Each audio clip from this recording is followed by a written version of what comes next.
Bonjour, c'est Manon. Alors aujourd'hui, nous sommes au CERF municipal pour parler de la PBI, donc la protection biologique intégrée. Alors les serres dans lesquelles on se trouve actuellement ont été construites il y a à peu près une vingtaine d'années et c'est ici que sont produites toutes les plantes pour le fleurissement de la ville.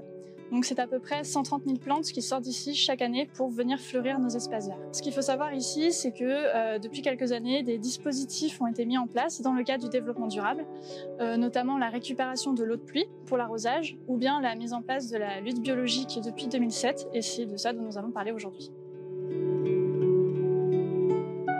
Comme tout espace de culture, la production des serres va attirer quelques petits organismes un petit peu trop gourmands qui vont causer des ravages sur les semis et sur les plantes.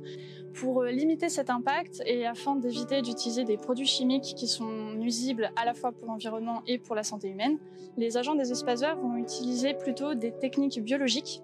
Ici au CERF, on va plutôt utiliser des insectes auxiliaires qui sont relâchés très régulièrement. Et ces insectes en fait vont s'attaquer aux ravageurs soit en les prédatant, soit en les parasitant. Alors il faut bien comprendre que l'objectif, ce n'est pas d'arriver à une destruction totale de toutes les populations de ravageurs. En fait, le but, c'est juste de réduire ces populations et de les limiter sous un seuil de nuisibilité. L'objectif, c'est d'atteindre avant tout un équilibre.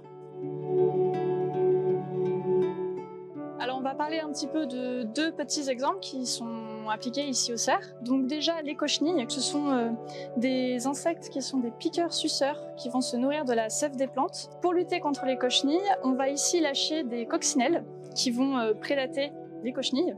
Donc soit les imagos donc sont les adultes des insectes, vont se nourrir des œufs des cochenilles, soit les larves des coccinelles vont venir manger en fait les cochenilles à tous les stades, qu'elles soient sous forme de larves, sous forme d'œufs ou bien déjà adultes. Le deuxième exemple dont je voulais parler, c'est celui des pucerons. Donc les pucerons, ce sont aussi des insectes piqueurs-suceurs. Ici au CERF, pour lutter contre les pucerons, on va lâcher des petites guêpes qui vont parasiter ces insectes. Elles vont pondre en fait dans les larves ou dans les imagos, donc dans les adultes.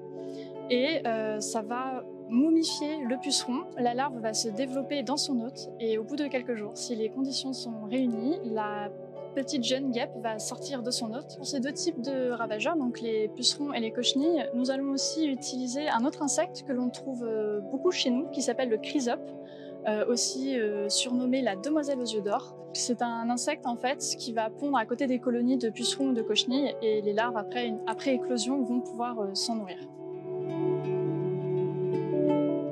Si vous avez des questions sur la PBI ou si vous voulez simplement savoir comment les plantes sont produites ici à Roubaix, sachez que les serres organisent une journée porte ouverte le samedi 7 mai de 9 h à 17 h, donc n'hésitez pas à venir.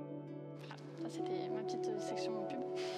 Si vous avez des plantations dans un jardin ou un balcon végétalisé ou bien même des plantes vertes d'intérieur, vous avez peut-être eu quelques petits soucis avec les insectes que nous avons cités dans cette vidéo. Pas de panique puisque vous pouvez vous aussi utiliser la lutte biologique chez vous. Donc pour ceux qui ont un jardin, on peut laisser par exemple une bonne fauchée pour faire venir des insectes auxiliaires, semer la prairie fleurie, planter des espèces indigènes, etc., etc. On peut aussi installer un nichoir à mésanges, favoriser les araignées ou bien installer des hôtels à insectes. Voilà, cette vidéo est terminée, je vous donne rendez-vous pour la prochaine.